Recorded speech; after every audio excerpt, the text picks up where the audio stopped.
Hello friends, आज हम सीखने वाले हैं टी रेशियोस ऑफ 45 डिग्री कैसे फाइंड करते हैं। ठीक है, तो जैसा कि हमने यहाँ पे ट्रायंगल एबीसी लिया जिसमें एंगल बी कितना है 90 डिग्री है।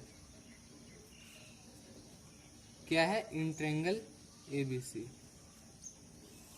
Angle B is equal to 90 degree. ठीक है, तो इसे मैं बताने के पहले आपको एक बार बता दूं, जब भी ट्रिग्नोमेट्री की बात होती है तब हमें एक राइट एंगल ट्रायंगल कंसीडर करना होता है, और जिस एंगल के करस्पॉन्डिंग हम टी रेशियोज निकाल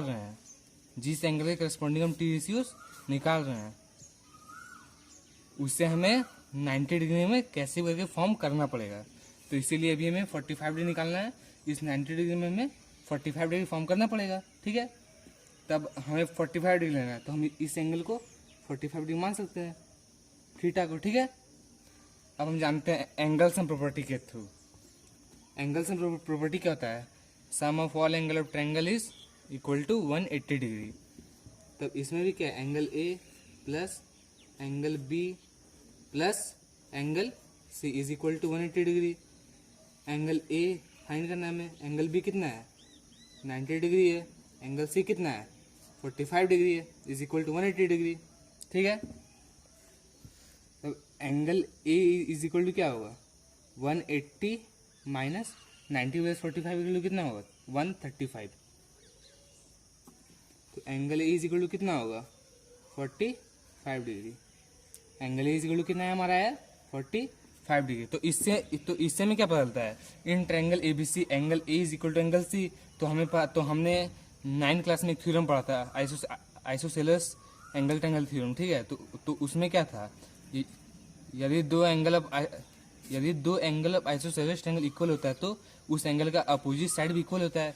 तो angle A is equal to angle C है, तो एंगल सी का अपोजिट साइड क्या है ए भी है, और एंगल ए का अपोजिट साइड क्या है बी सी है।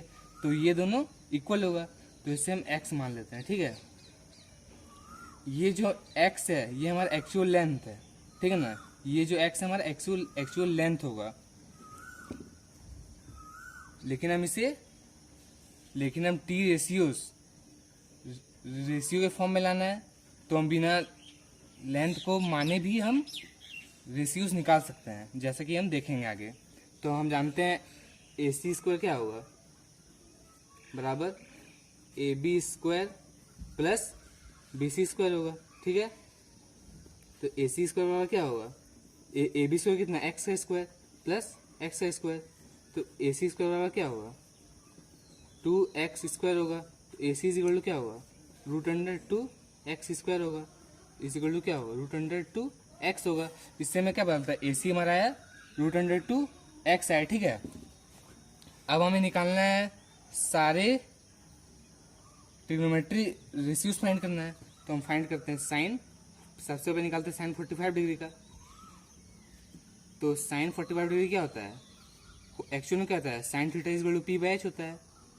तो पी हमारा क्या है 45 डिग्री करस्पॉन्डिंग, पी क्या है हमारा एक्स है, और एच क्या है हमारा हाइपोटेनस क्या है √2x है।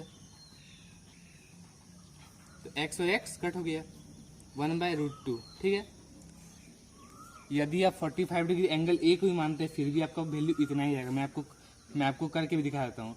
यदि हम एंगल ए को मानते हैं 45 डिग्री, तो इसके करस्पॉन्डिंग हमारा परपेंडिकुलर क्या होगा BC होगा BC, और हाइट क्या होगा AC होगा। तो BC बाई AC होगा, मतलब x/√2x होगा। x कट हुआ कितना बचा 1/√2 बचा। अगर हम एंगल ए को ही मानेंगे फिर भी हमारा 1/√2 आ रहा है, इसलिए एंगल ए और एंगल सी से हम निकालेंगे ट्रिग्नोमेट्री रेशियो तो हमेशा इक्वल आएगा। ठीक है, इसलिए हम चलिए तो हम एंगल सी को मान के चल रहे हैं अभी। अब निकालते हैं cos 45 डिग्री। ठीक है, तो cos 45 डिग्री इक्वल टू क्या होगा b बाई एच होता है cos थीटा।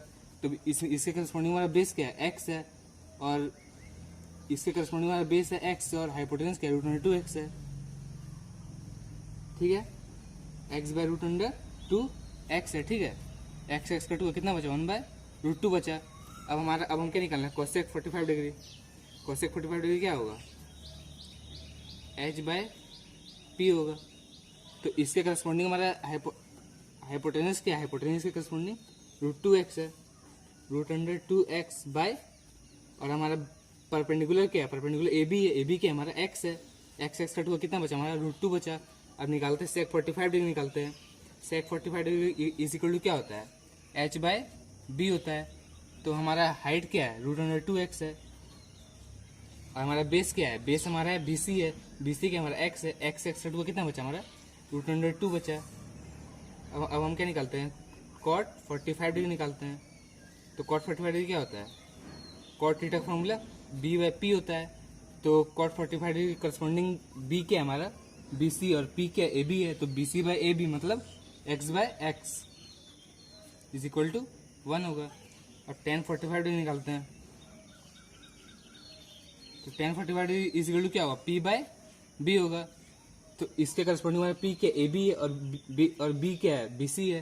तो क्या होगा AB/BC मतलब AB क्या x और BC क्या है x है, x एक्स कट हुआ कितना बचा 1 बचा। तो ये हमारा ट्रिग्नोमेट्री रेशियो 45 डिग्री फाइंड हुआ। तो अब हम देखने वाले अगले वीडियो में trigonometry ratios of 30 degree and 60 degree find करने सीखेंगे। Thank you for this video.